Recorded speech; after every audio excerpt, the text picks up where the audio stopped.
सुख समृद्ध विज्ञान चैनल के शुद्धि दर्शकों को सादर अभिनंदन है। आज इस वीडियो में मैं बात करूंगा संतानहीनता के कारणों की और उसके उपायों की। आज लाखों लोग संतानहीनता के चलते दुखी हैं। जीवन भर कमाया और इकट्ठा किया, संतानहीनता के चलते उस पर गिद्धों की तरह नज़र गड़ाए हुए उनके रिश्तेदार हमेशा यही सोचते हैं कि ये लोग कब मरें और कब इनकी सारी संपत्ति के उत्तराधिकारी हम बन जाएं। तो ऐसी अवस्था में समय रहते चेता जाए। आज बताता हूं कि आमतौर पर महिला 42-43 साल की उम्र तक बच्चे पैदा कर सकती है। ये प्राकृतिक है। हाँ, किसी देश में जलवायु के अनुसार पर ज़्यादा भी समय तक महिलाएं बच्चा पैदा कर सकती होंगी। जैसे कि ये प्रसिद्ध है कि हुंजा घाटी की महिलाएं 90 वर्ष तक बच्चा पैदा कर सकती हैं। हो सकता है, लेकिन आम तौर पर महिलाएं 42 वर्ष से 45 वर्ष के भीतर ही वो रजोनिवृत्ति उनको हो जाती है। यानी इसको मीनोपॉज कहते हैं, यानी कि माहवारी आना बंद हो जाता है और मीनोपॉज होने के बाद में फिर कभी संतान उत्पत्ति नहीं होती। चूंकि अंडा ही नहीं बनेगा तो संतान उत्पत्ति कैसे होगी? एक बात तो ये उम्र की बात हो गई। अब पुरुष कितने वर्षों तक बच्चे पैदा कर सकता है? पुरुष बच्चे पैदा कर सकता है 64 वर्ष की आयु तक। हालांकि एक हमारे यहाँ मुख्यमंत्री हुए हैं जिनके 72 वर्ष की आयु में बच्चा पैदा हुआ था। अब ये तो वो जाने, और उनके बारे में क्या कहा जा सकता है, अब तो संसार में भी नहीं है। भाई, आदमी अच्छा खाएगा पिएगा तो हो सकता है कि इम्यूनिटी उसके अंदर ये सब हो। खैर, तो अधिकतम एक चिकित्सकों की धारणा है कि व्यक्ति 64 वर्ष तक बच्चा पैदा कर सकता है। लेकिन जब 25 साल का व्यक्ति बच्चा पैदा नहीं कर पा रहा है तो उससे 64 वर्ष की आयु तक क्या उम्मीद की जा सकती है?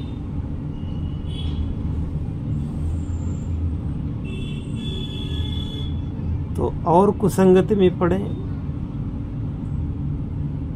हस्त मैथुन, अप्राकृतिक मैथुन, स्वप्न दोष, है ना, गलत संगत में पड़ करके अपने वीर्य का नाश कर लेना। इस वजह से आगे चल करके वो व्यक्ति न तो स्त्री के योग्य रह पाता है और न ही संतानोत्पत्ति के योग्य रह पाता है। तो ऐसे लोग लज्जित होते हैं हमेशा, अपने पार्टनर के सामने उनकी कोई वैल्यूएशन, इज्जत होती नहीं। अब अगर बचपन की गलतियों को संभालना है, सुधारना है, तो उसके लिए अलग चिकित्सा विधान है जो कि आप लोग अपॉइंटमेंट ले करके बात करके अपना ले सकते हैं। पहले तो मैं दवा बना के भेजा करता था, लेकिन अब हम दवा बना करके नहीं भेजेंगे। अब हम आपको दवा बनाने की विधि ही दे देंगे। आप अपना दवा बनाइए और प्रयोग करिए, यह सजेस्ट कर देंगे मार्केट से दवा। हमारी केवल भूमिका ये रहेगी कि हम जैसे डॉक्टर पर्चा लिखता है वैसे हम आपको दवा सजेस्ट कर देंगे कि ये दवा खाइए, ठीक है ना। तो जो बचपन की गलतियां की हैं उससे भी आपको छुटकारा मिल जाएगा और आप योग्य हो जाएंगे। अब ये है कि अगर वीर्य में शुक्राणु नहीं बन रहे हैं तो बच्चा कैसे पैदा होगा। तो शुक्राणु की काउंट जब 60 करोड़ प्रति मिलीलीटर होती है, इससे कम ना हो तो संतानोत्पत्ति हो जाती है।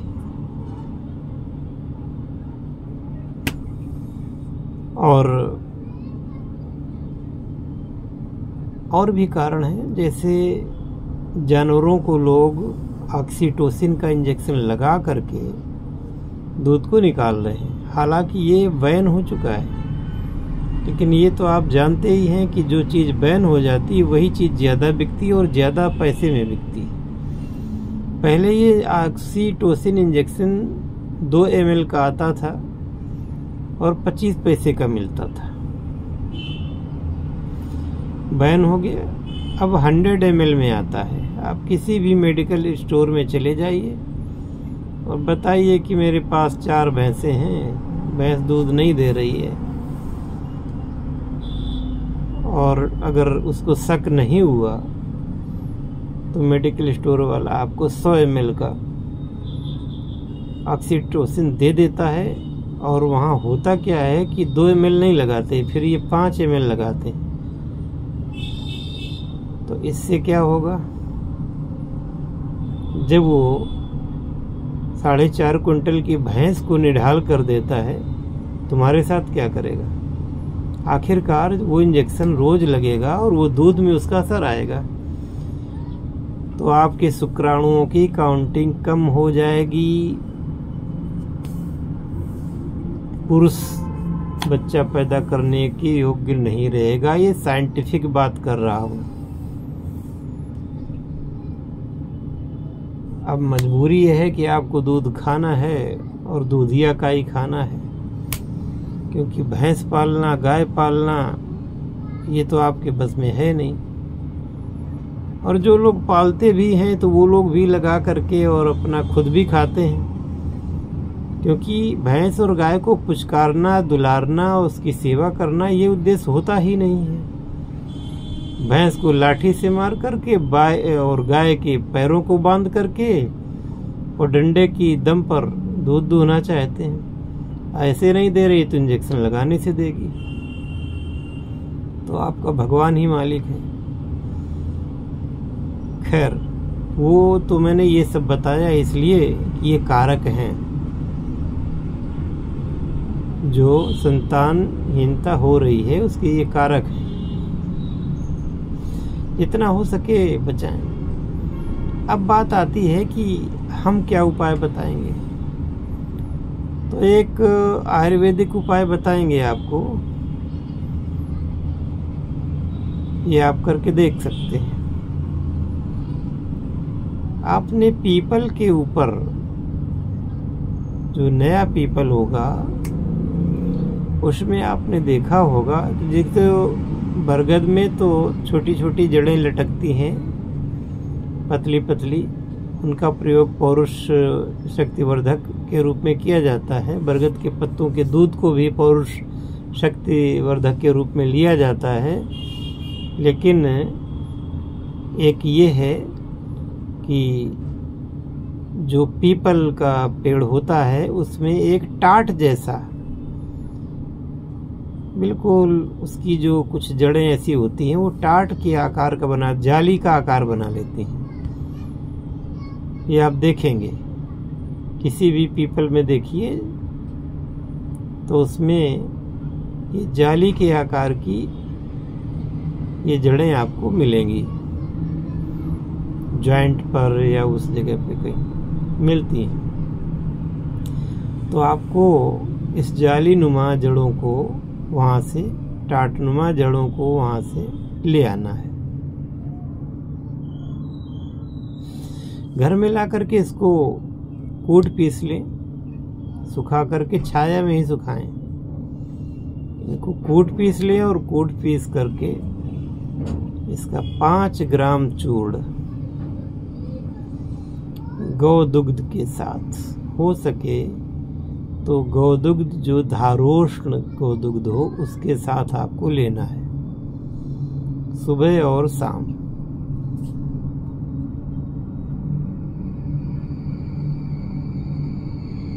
यह आपके पौरुष को भी बढ़ाता है, आपकी नपुंसकता को भी दूर करता है और बच्चा होने के चांसेस बढ़ जाते हैं। तो जो लोग कर सकें अवश्य करें। बताना मेरा काम है, करना आपका काम है। चूंकि मैं एक चिकित्सक भी हूँ, इसलिए मैं आप लोगों को ऑथेंटिक बातें बताता हूँ। अब जड़ों को ला करके कूटना पीसना, इसमें आपका कौन सा पैसा खर्च हो गया?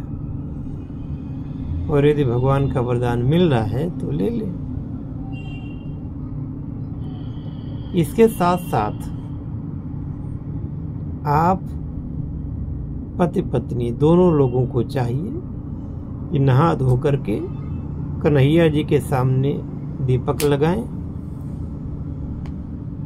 और संतान गोपाल स्तोत्रम, गीता प्रेस गोरखपुर से मिलेगा। एक किताब आती है संतान गोपाल स्तोत्र,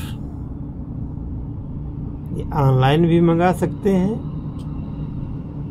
अगर आपके शहर में गीता प्रेस गोरखपुर की दुकानें हैं तो आप वहां से खरीद सकते हैं। और हो सकता है देख लें गूगल करके, अगर पीडीएफ में पड़ा हो तो पीडीएफ ले लें, डाउनलोड कर लें और उसकी प्रतियां निकलवा लें फोटोकॉपी मशीन से। तो संतान गोपाल स्तोत्र वहाँ से पढ़ सकते हैं और संतान गोपाल मंत्र भी होता है, उसकी आप दीक्षा ले सकते हैं और उसका विधिवत अनुष्ठान कर सकते हैं। ये जो है आपका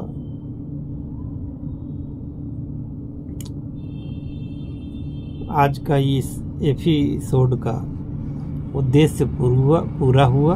और यदि आप इन सब चीज़ों को कर सकते हैं तो इनमें आपको कोई इस स्तोत्र में और इस विधि में कोई पैसा लगना नहीं है। भगवान पर भरोसा रखें, ईश्वर करे कि आपका घर जल्दी ही किलकारियों से गूंजे। इसी आशा के साथ, इसी शुभकामना के साथ इस वीडियो को यहीं विराम देते हैं।